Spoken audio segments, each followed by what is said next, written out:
Hi.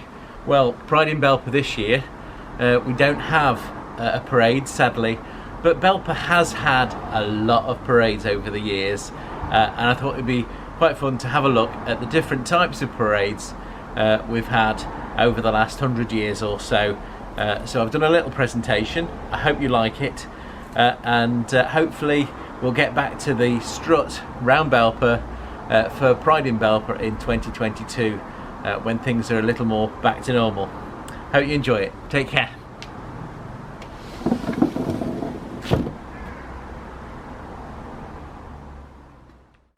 Belper on parade. Like many towns, Belper has seen plenty of parades over the centuries, although not so many in recent years. The earliest image we have of a Belper procession is this one from 1875, showing a massive Friendly Society banner being held aloft with a band behind at the bottom of King Street. One procession you'd be sure to see in Belper in those days would be during Circus Week, when all the acts, including animals, were trooped around the town before descending on the big top, usually down Derwent Street, or Eyes Lane as it was known for most of the 19th century. You can see an elephant and two camels being ridden through the marketplace here around 1898. On a later occasion, some Belper lads tried to kidnap one of the elephants, and on the Church Lane, Chesterfield Road junction, they knocked the elephant's handler off his perch and tried to pull the elephant away up Chesterfield Road. The elephant was having none of it and helped the handler back up, at which point the boys ran off and the elephant and handler were able to continue on the parade down Church Lane.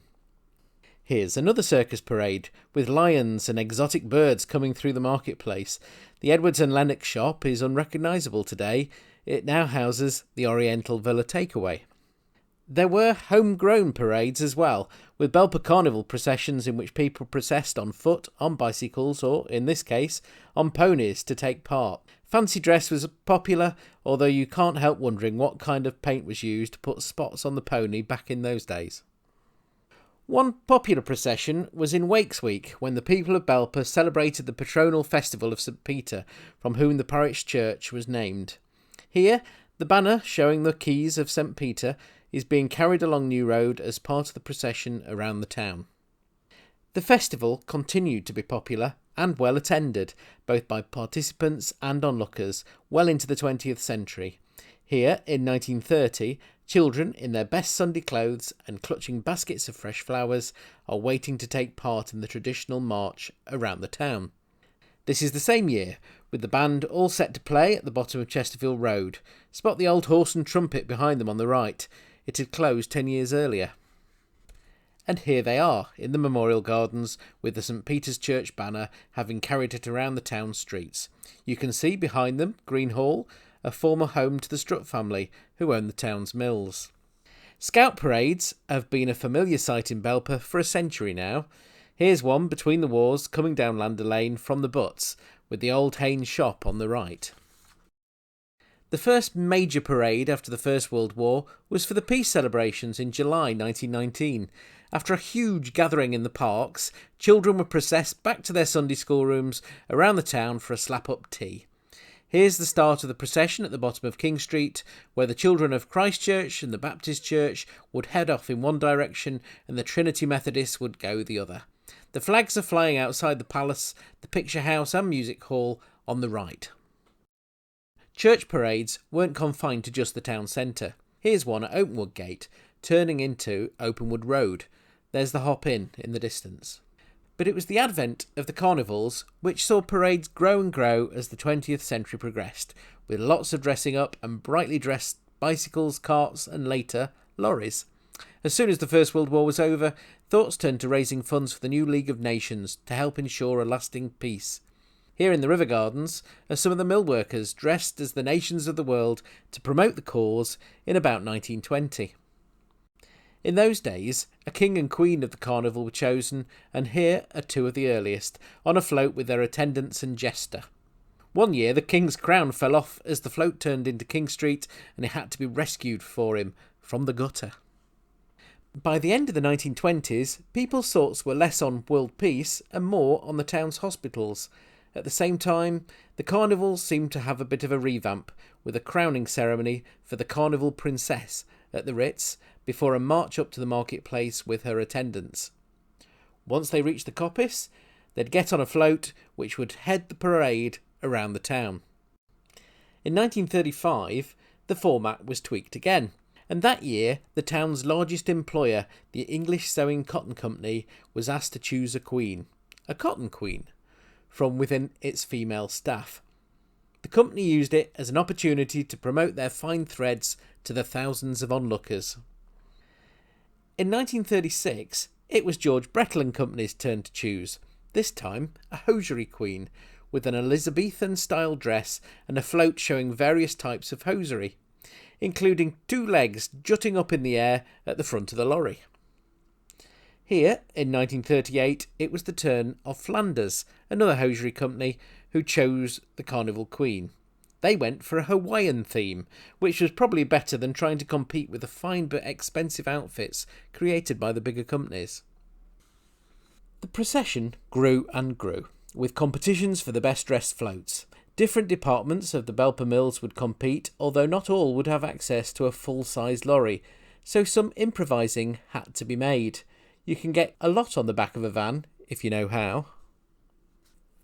Others would use a horse and cart to take part in the parade. The whole town got involved, with floats and costumes to prepare for the big day.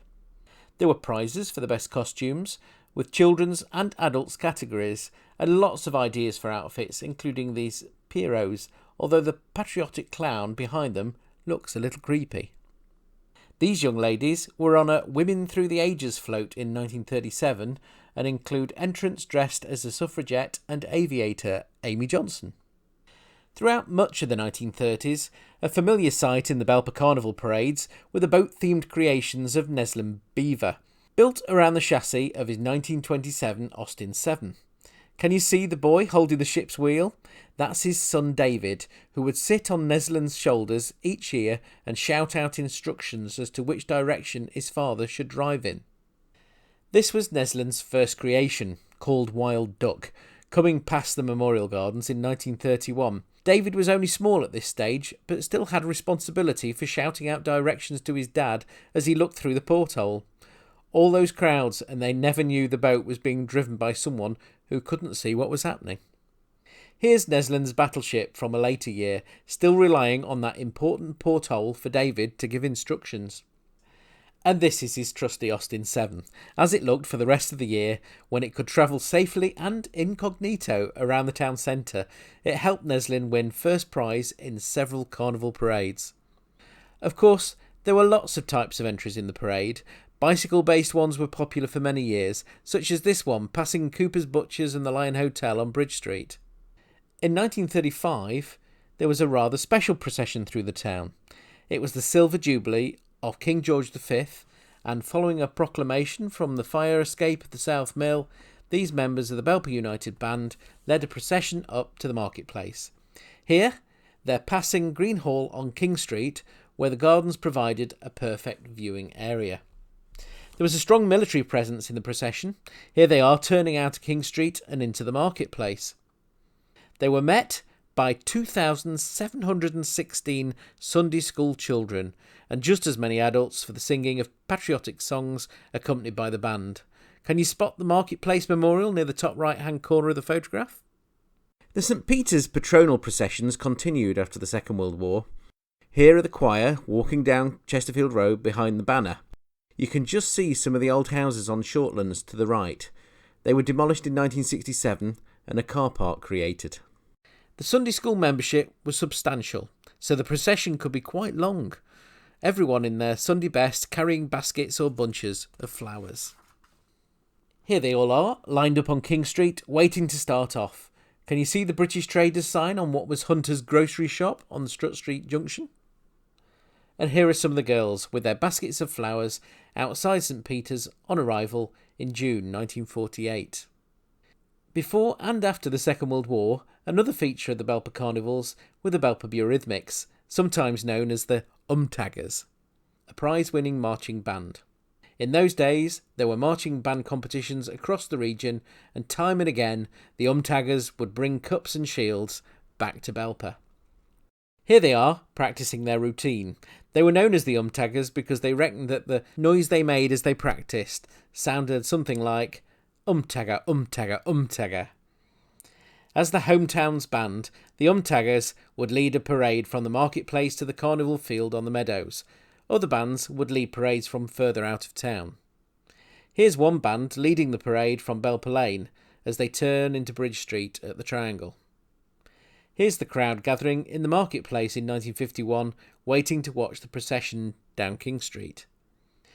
2 years later, this is the procession heading down King Street, again watched by quite a crowd. Dewhurst the Butcher's on the right was later demolished and replaced with the Job Centre building. Same year, and here we're on the carnival field as one of the bands arrives. Of course, 1953 was before the demolition of many of the mill buildings, which you can see in the background. As in the past, an important part of the carnival processions was the presence of the Carnival Queen and her attendants, seen here arriving on the field. And here's one of the marching bands leaving at the end of the day. Interestingly, it's a Capeche's ice cream van on the field rather than Belper's better-known Mazza's. You needed some very fine throwing skills to be able to take the lead in these processions, as you can see. And they started them very young as well, by the look of it. The vehicles in the processions were as diverse and bizarre after the war as they had been before. Here's a mocked-up aeroplane making its way along Nottingham Road. In the same procession around the town were these ladies from the English Sewing Cotton Company, passing number 112 Nottingham Road. And a familiar sight in the 1950s was this lorry, designed to be a mobile throne for the Carnival Queen and her attendants, although it must have been quite old as it started with a crank handle. It's seen here passing along Lander Lane from Shortlands. As parades reached the bottom of King Street, the A6 traffic would stop to allow the march along Bridge Street and onto the field. Before 1963, of course, they'd passed the old Palace Cinema. Over time, that, then Leslie's Cafe, and then Woolworths have all gone from King Street.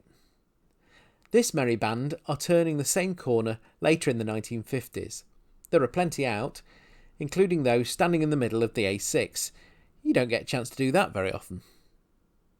When the Palace Cinema was demolished, it was replaced with Belper's first supermarket, Fine Fare.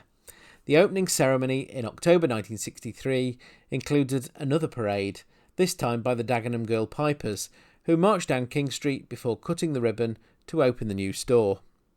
Here's a procession unique to the 1960s, with the chairman of Belper Urban District Council, Cyril Maskery, part of a procession along the Fleet to the well-dressing at the bottom of Bayard's Field, later Morley's Field.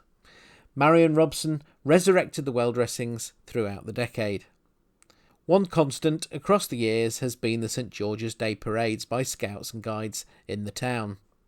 As you can see, in the 1960s, the procession began from the car park at the Belper Mills, with first one row, and then another, marching off into town. From the same year, 1967, are these photographs of the August Carnival Parade with floats on the butts heading off to the field at Openwood Gate. Carnaby Street was a great theme for a 1960s float, and as always, there was the Carnival Queen and her attendants. Carnivals continued through the 1970s and 80s, and the floats became more and more ambitious. Particularly noteworthy were the efforts of George Street. Here they are coming up King Street as Crusaders, complete with a lorry-shaped castle. In 1980, their theme was ancient Egypt. The following year, the wedding of Charles and Diana encouraged Belper to have their own royal coach. The same year saw lots of individual fancy dress entrants here on Derwent Street ready for the off. Everyone was heading off to the showground for the usual entertainments, including the marching bands. And of course, in those days, Thorntons were a big presence in the town, celebrating their 70th anniversary that year with a celebratory float. The procession was a particularly good one, with lots of families and children getting involved in the march across town. Here's the same group, called the Deb All-Stars, on the march down to the field. From the bottom of Spencer Road, you had a great view of the approaching parade. Deb, like Thorntons, was still a big presence in the town, and you can see the factory was still there on the left.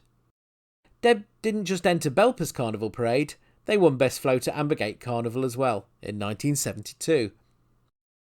It was a good use of colour, and Little Devils. 1984, and here's the parade coming up King Street with the Belper Sports Centre float celebrating its 10th anniversary. Belper News photographer Keith Bird took this shot from the office window when it was based above the Royal Bank of Scotland. In 1991, it was Pottery School with their Robin Hood theme who stole the show and came away with first prize. Sadly, as the 1990s gave way to the 21st century, carnivals, with their parades, became a thing of the past. And then, in 2019, Pride in Belper was formed and a parade planned for the town, bringing a splash of colour to King Street not seen in years. People gathered in the marketplace first, before marching down King Street, a huge throng of people all coming together in an inclusive celebration of the wonderful diversity of life in Belper. It was great to see people of all ages not only taking part but gathering along King Street to watch the parade go by as it had done decades before. It all ended in the Memorial Gardens with a massive celebration. Jim Bell captured the day with some great photographs. In 2021, like 2020, there's no physical Pride Parade, or strut as we like to call it in Belper, but hopefully it'll be back in 2022. Fresh and new, but with a strong link to the traditional parades of the past. I'll be there, will you?